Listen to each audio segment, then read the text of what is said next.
The summons. The celestial accord had ruled the 17 galaxies for 12,000 cycles, and in all that time, no species had ever refused their judgment.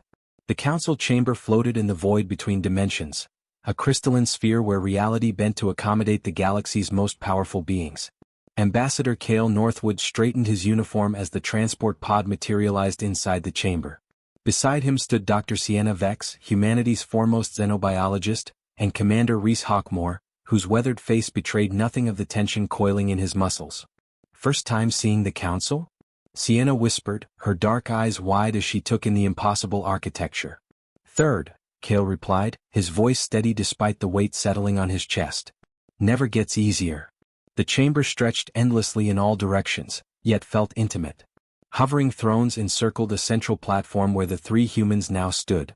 Each throne held a representative of the Accord's founding species, beings who had mastered faster-than-light travel when humanity's ancestors were still learning to make fire. High Chancellor Vornthax spoke first, his chitinous form clicking with displeasure. The Krillian's translator rendered his words in perfect standard English. "Humanity stands accused of violating Edict 773, the deliberate introduction of volatile technology to pre-spacefaring civilizations." Cale had studied the charges during their 3-week journey. The Accord's laws were absolute, carved from lessons learned through millennia of galactic politics. Edict 773 had prevented 17 wars and saved countless lives. Breaking it carried only one punishment: complete isolation. Humanity would be cut off from all trade, all communication, all contact with galactic civilization. Their species would die slowly, starved of resources Earth couldn't provide alone. "The Accord recognizes Ambassador Northwood," Vornthax continued. "You may present humanity's defense." Cale stepped forward. Behind him, Reese shifted his weight, a soldier's instinct when entering dangerous ground. "Honored Council, humanity acknowledges the charges. We do not dispute the facts as presented." A ripple of surprise moved through the chamber. Several council members leaned forward on their thrones. "Then you confess?" This came from Lysimere, her luminescent form pulsing with confusion. The Etherian had been humanity's strongest ally until today. "We confess to the action," Cale said carefully. "Not to the crime." Vornthax's mandibles clacked sharply. "Explain." "The Accord's laws assume that advanced species bear responsibility for protecting primitive ones," Cale began. "This assumption requires that primitive and advanced are meaningful categories, that there's a clear line between species who should be protected and those who should do the protecting." "There is," rumbled Torvin Grimscale, the massive reptilian representative of the Draconid hegemony. "You stand on one side, human. We stand on the other." "Do we?" Cale turned slowly, meeting the gaze of each council member in turn. 47 cycles ago, we received a distress signal from the Pellerin homeworld. A rogue asteroid was on collision course, extinction-level event. They had detected it but lacked the technology to deflect it. Under Edict 773 we should have done nothing. They were pre-spacefaring. Contact was forbidden. "We are aware of the incident," Vornthax said coldly. "It is why you stand trial." "We saved 3 billion lives," Sienna interjected, her voice sharp with barely controlled anger. 3 billion souls who would have died while we watched from orbit, bound by laws they never agreed to follow. "The law exists for reasons your species cannot comprehend," Lysimere said, but her glow had dimmed slightly. "Every civilization that interferes with natural development creates catastrophe. The Pellerin culture will be forever changed.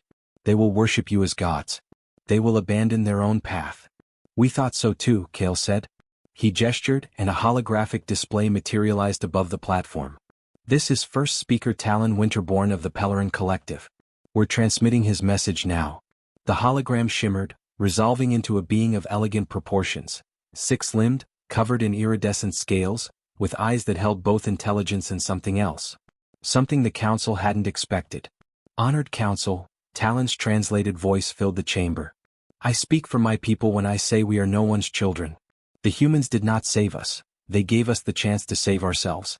When they arrived, they did not impose solutions. They shared knowledge. They asked questions.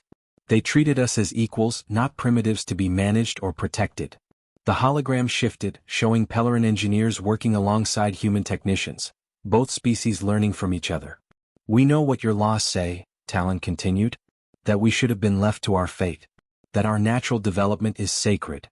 But we ask you this: whose development? Ours or yours? Who decided that watching death from orbit is more noble than extending a hand in partnership? The message ended.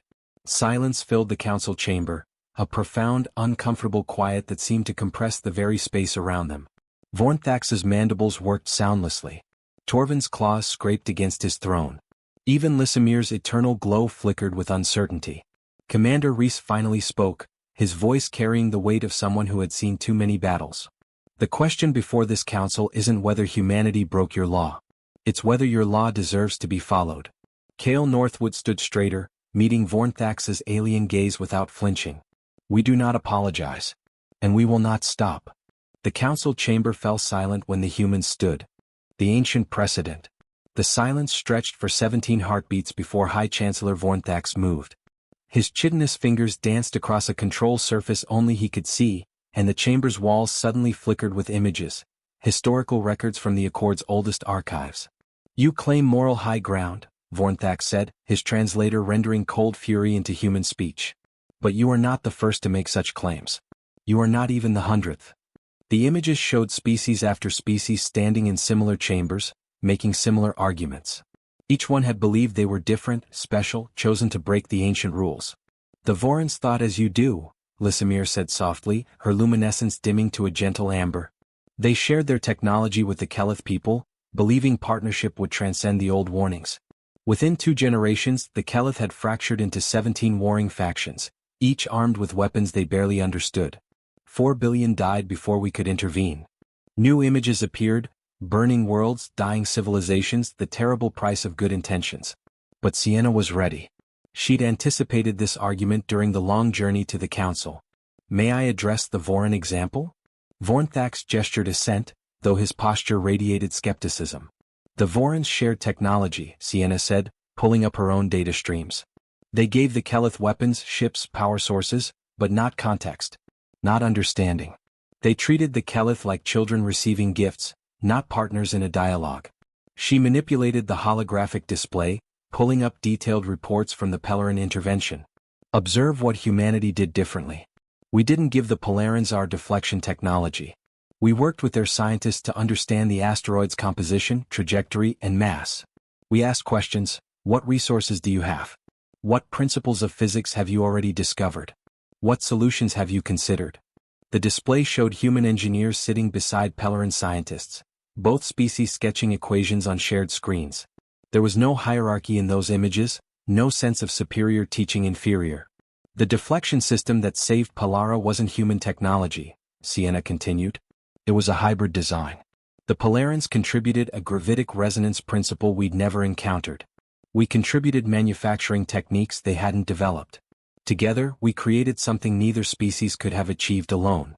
Semantics, Torvin Grimscale growled. You interfered. The method is irrelevant. Is it? Commander Reese stepped forward, his military bearing commanding attention. Because from where I stand, the Accord has been interfering with human development since the day we achieved faster-than-light travel. That statement sent ripples through the council. Several members shifted on their thrones. Explain yourself, Commander, Vornthax demanded. 38 cycles ago, humanity developed our first FTL drive, Reese said. Within hours, Accord ships appeared in Earth orbit. We were given a list of 247 technologies we were forbidden to develop further. We were assigned trade routes, diplomatic protocols, and cultural exchange parameters, all designed by this council. He turned slowly, addressing each member in turn. We were told this was for our own good, that younger species needed guidance, that the Accord's 12,000 cycles of experience meant we should trust your judgment over our own. That is standard procedure, Lysimir protested. All species receive initial guidance. It prevents catastrophic mistakes. It prevents growth, Cale said quietly. Chancellor Vornthax, may I ask about your species' history? The Krillian's mandibles clicked in surprise. What relevance? Indulge me, Cale pressed. When the Krillians first achieved spaceflight, were you met by an older civilization? Were you given rules to follow? The silence that followed was answer enough. The Krillians developed independently, Cale continued, pulling up historical records with permission from Lysimir, who seemed troubled by the direction this was taking. As did the Etherians, the Draconids, and the Veshkari. The 8 founding species of the Accord all grew to maturity without oversight. You made mistakes. Terrible ones if these records are accurate. The Krillian Draconid Wars nearly destroyed both homeworlds. Which is precisely why the edict exists. Vornthax slammed one chitinous appendage against his throne. We learn through suffering. The laws protect younger species from repeating our mistakes. Or, Sienna interjected softly, they prevent them from learning the lessons that can only be learned through struggle. Chairman, humanity nearly destroyed itself a dozen times before we reached the stars. Nuclear war, ecological collapse, artificial intelligence singularities, we faced extinction repeatedly. Yet you survived, Lysimir observed. We survived because we learned, Sienna said. Because each crisis taught us something essential about ourselves. About cooperation, sacrifice, and the consequences of our choices. If an older species had swooped down and saved us from every danger, would we have learned those lessons? Would we be who we are today? Kale pulled up a final piece of evidence. A classified Accord document that Lysimir had quietly shared with him during preliminary meetings. She believed in humanity, even if she couldn't say so publicly. This is Accord Psychological Study 447C, Kale said. Conducted 2,000 cycles ago. It analyzed species integrated into the Accord at various stages of development. The conclusion. He paused, letting the weight build.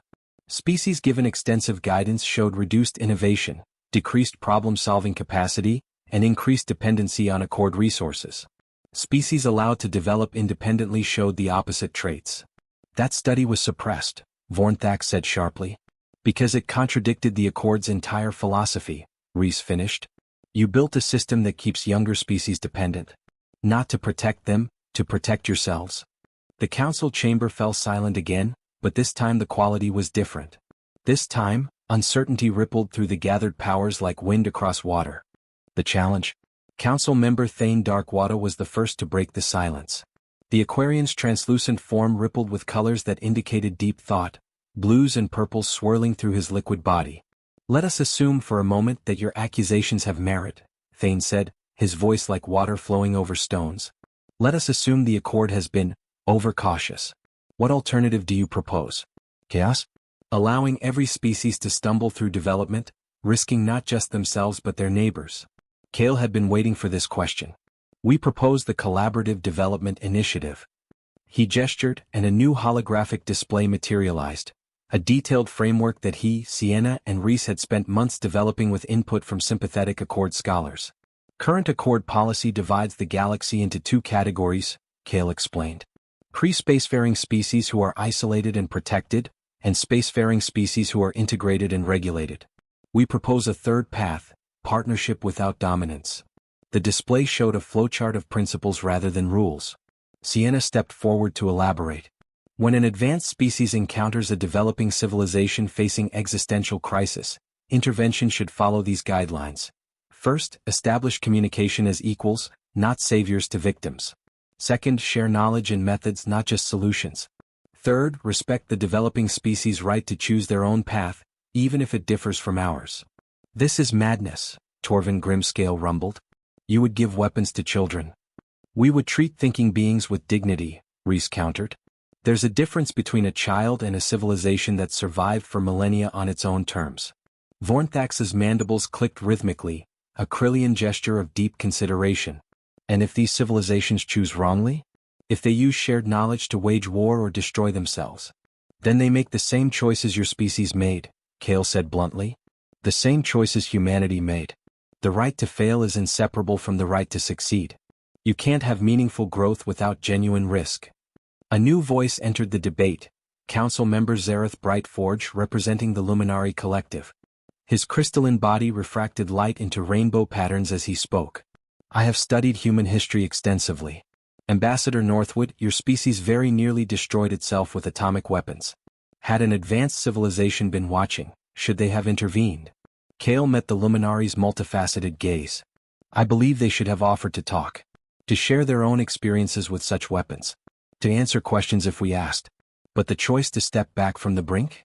That had to be ours. The species we became, the one standing before you now, was forged in that moment when we chose survival over annihilation. If someone else had made that choice for us, we would have learned nothing. Poetic, Zareth said, but perhaps naive. What of the Pellerin civilization you saved? You claim to respect their autonomy, Yet you made the choice to intervene without their consultation. A fair criticism, Sienna acknowledged. We acted in crisis conditions with limited time. But what followed the intervention is more important. We didn't establish a protectorate or demand concessions. We opened dialogue. When first speaker Talon asked us to leave, we would have left. Would you? Vornthax challenged.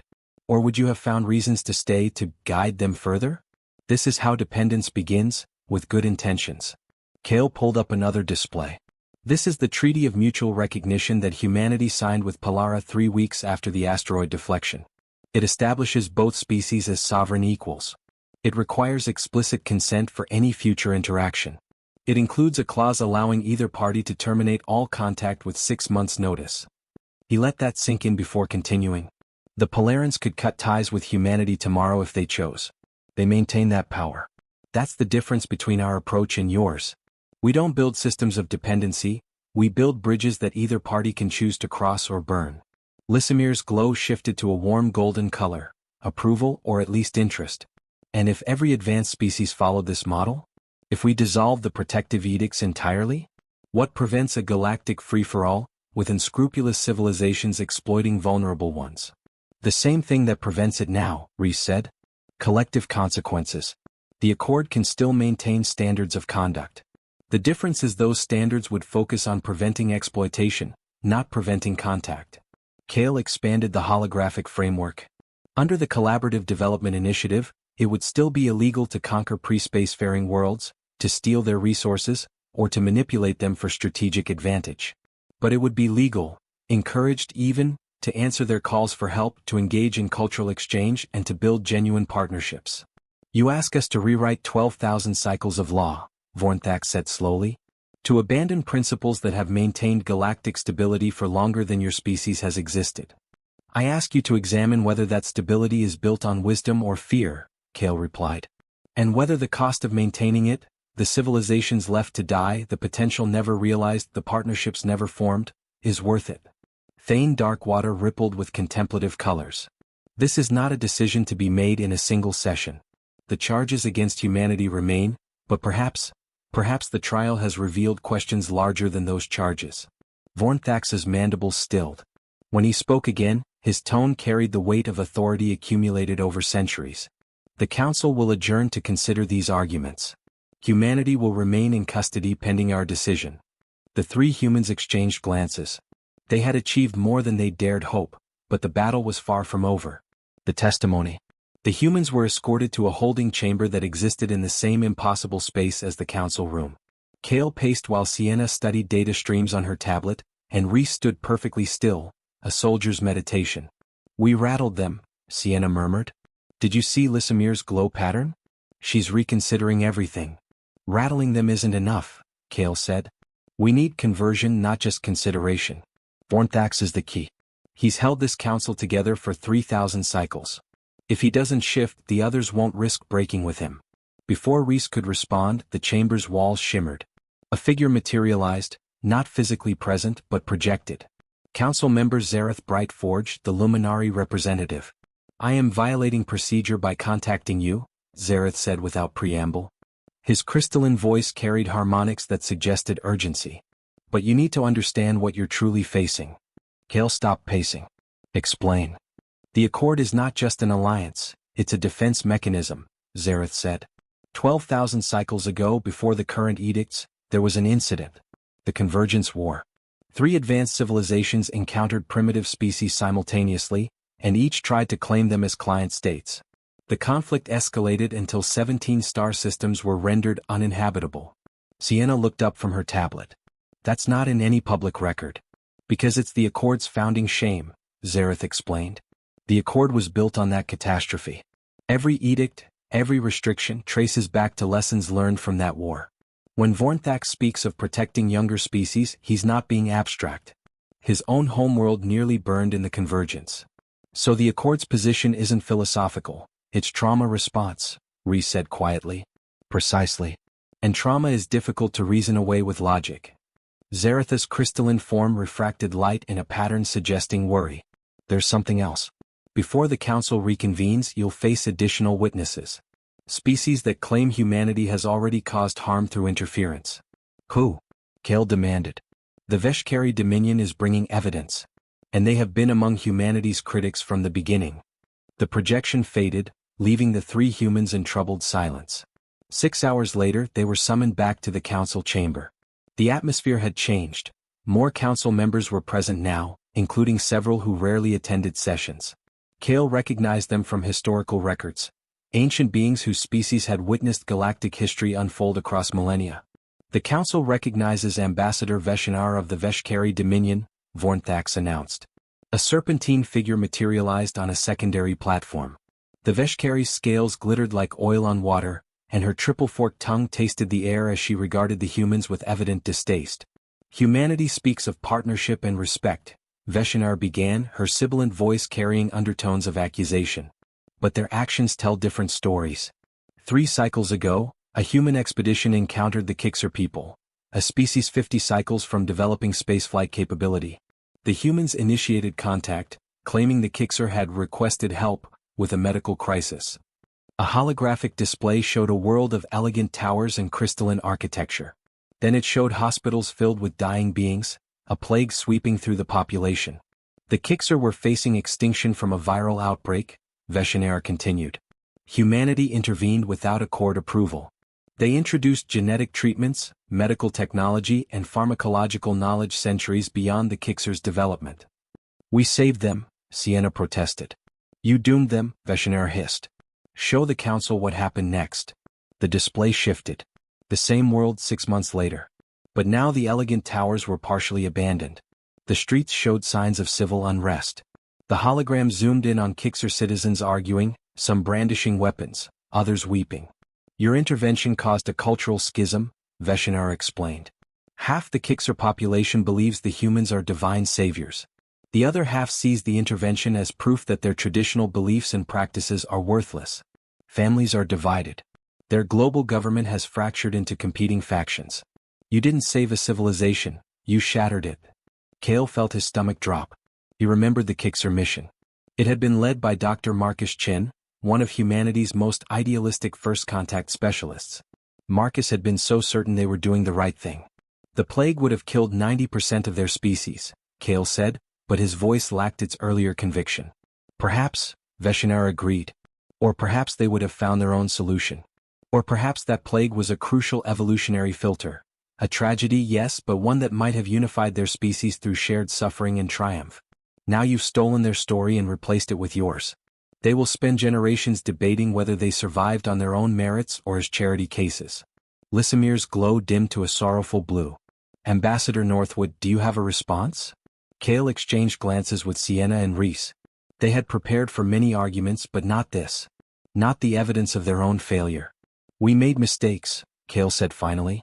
Dr. Chen's team acted with the best intentions, but perhaps without sufficient consideration of long-term consequences. Intentions are irrelevant, Vornthax said coldly.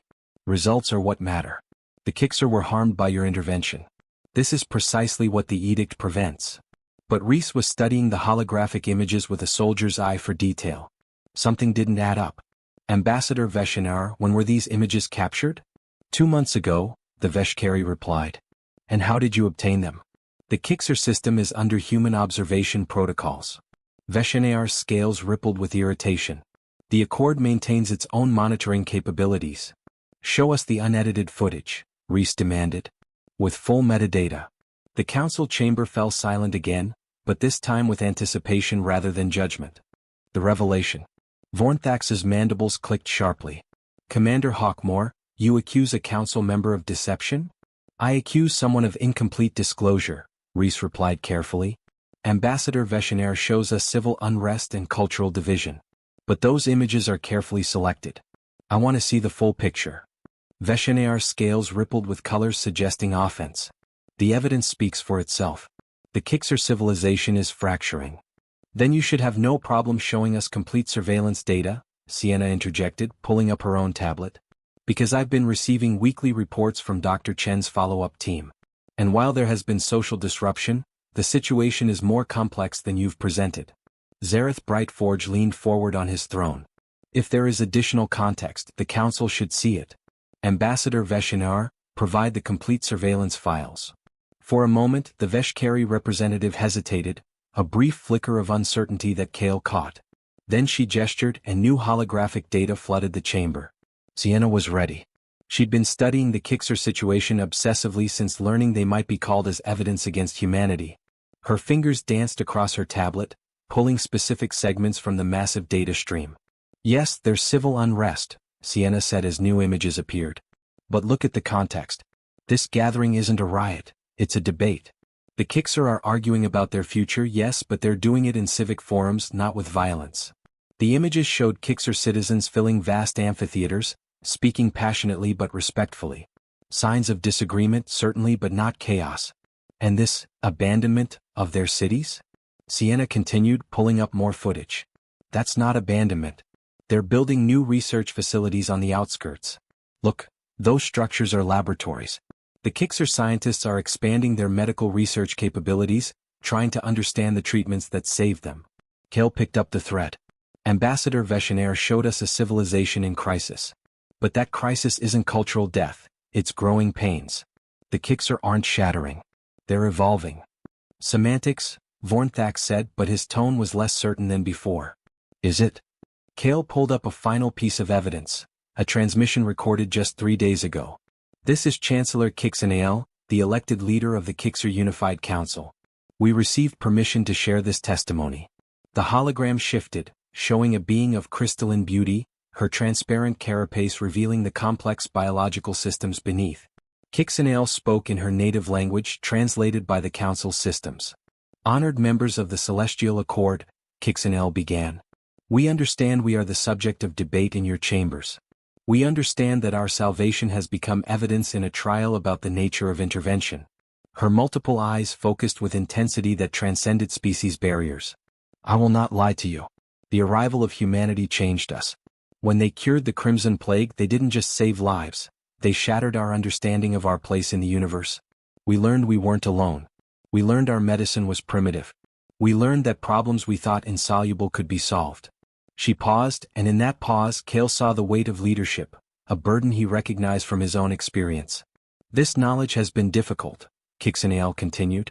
It has sparked debate, division, and pain. Some of my people believe we should worship humanity.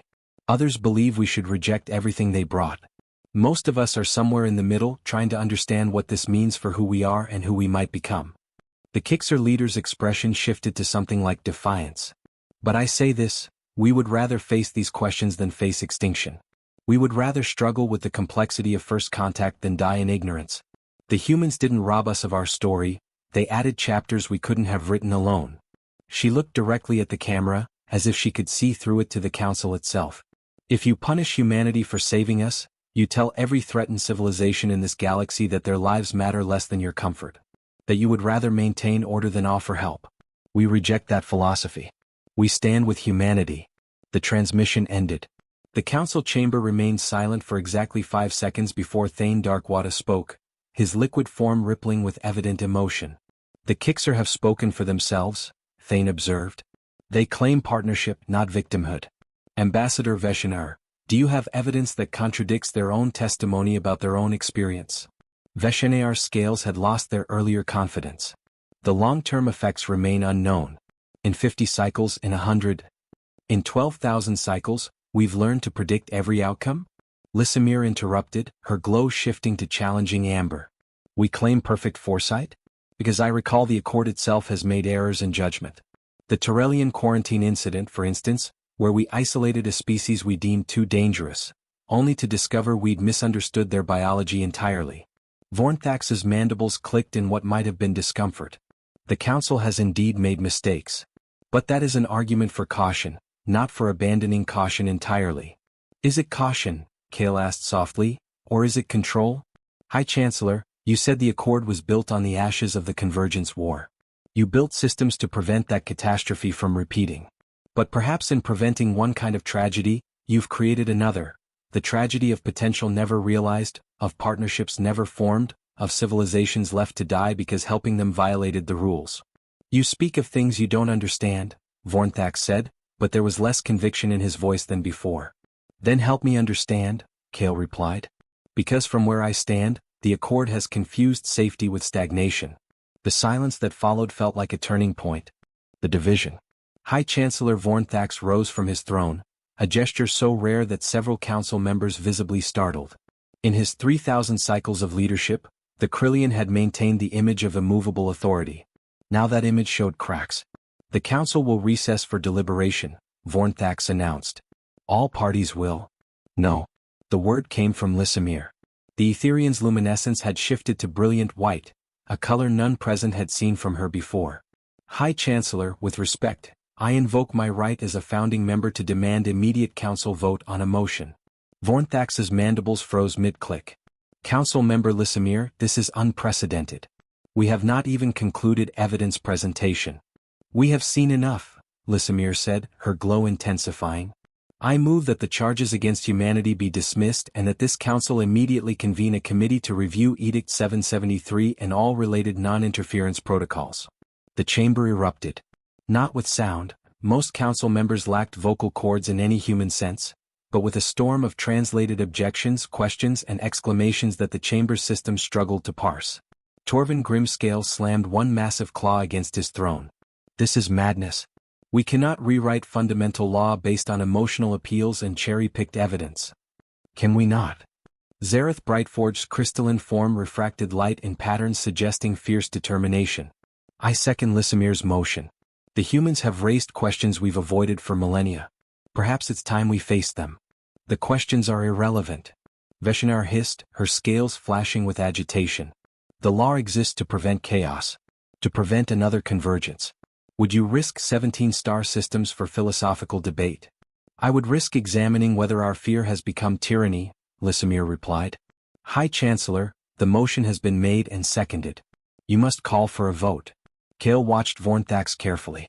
The ancient Krillian's chitinous body had gone perfectly still, a dangerous sign in his species. When he finally spoke, his voice carried the weight of ages. Very well. But before we vote, I will speak of things I have kept silent about for 3,000 cycles. The chamber quieted instantly. Even the humans felt the sudden shift in atmosphere. Something momentous was about to be revealed. You believe the Accord was built solely on the Convergence War, Vornthax began. That our laws arise from fear of repeating that catastrophe. This is true but incomplete. There was another incident. One we buried so deep that only 3 living beings know of it. Lysimir and Thane Darkwada are 2. I am the 3rd. Lysimir's glow flickered with what might have been surprise or concern. 15,000 cycles ago, Vornthax continued, before the Accord, before the Convergence War, my species encountered a primitive civilization called the Tarakni. They were brilliant, creative, advancing rapidly through their own industrial revolution.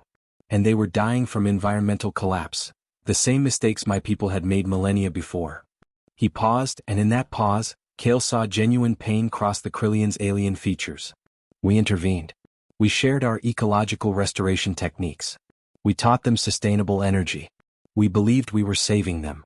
Vornthax's mandibles trembled. Within 200 cycles, the Tarakni had split into factions. Some worshipped Krillian knowledge as sacred text. Others rejected it as foreign contamination. Civil war erupted. By the time it ended, their civilization had collapsed utterly.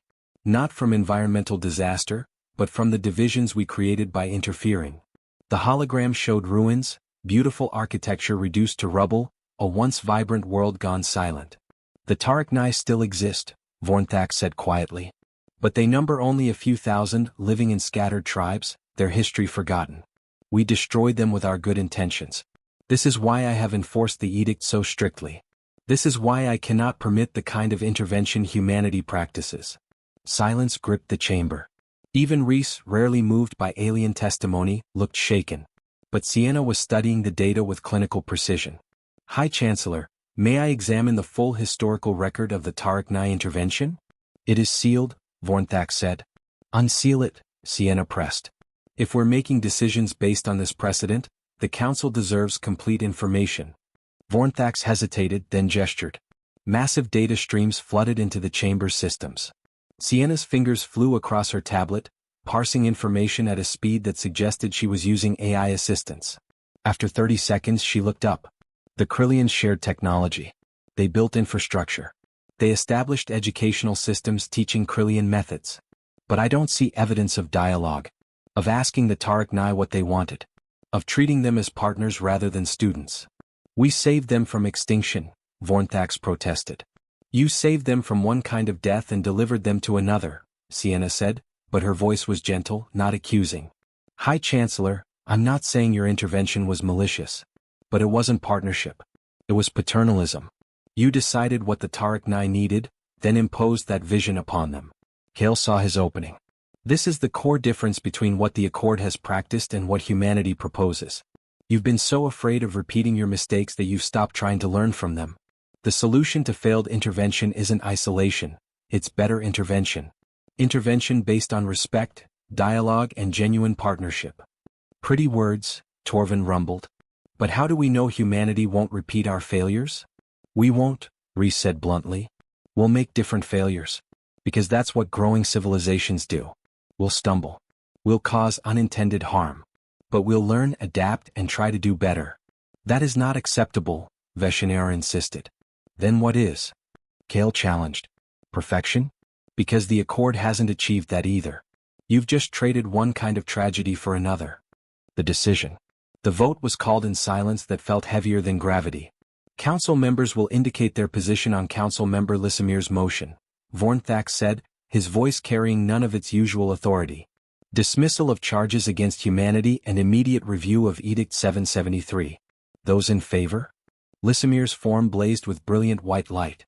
Zareth Brightforge's crystalline body refracted into rainbow affirmation. Thane Darkwada's liquid form swirled into a pattern of agreement. Those opposed. Torvin Grimscale's massive form rumbled with negation. Veshenaar's scales flashed rejection. For other council members, species Kale barely recognized, indicated their opposition. The count was tied. 9 in favor, 9 opposed. Which left only Vornthax himself. The High Chancellor sat motionless on his throne. 3,000 cycles of leadership had led to this moment. A decision that would define the Accord's future and his own legacy. I have spent millennia ensuring this moment would never come, Vornthax said finally. I built laws like walls, thinking I could prevent all harm through sufficient control. I believed the Tarakni tragedy taught me that intervention always fails. His mandibles clicked slowly, rhythmically. But perhaps I learned the wrong lesson.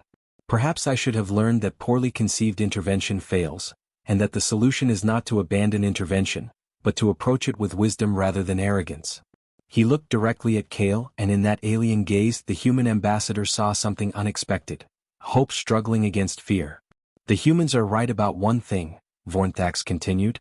The founding species of this Accord, Krillians, Etherians, Draconids and others, we all grew without oversight. We made catastrophic mistakes. We learned through suffering. And perhaps we have been denying younger species that same necessary struggle. Veshenaar's scales rippled with agitation. High Chancellor, you cannot seriously.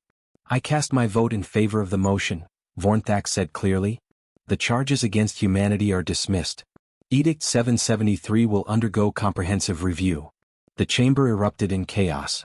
Several council members began shouting across translated channels. Veshenaar dematerialized her projection entirely in apparent fury. Torvin Grimscale roared something that the translators rendered as profound disagreement. But Lysimir's glow was steady and bright. The motion passes 10 votes to 9.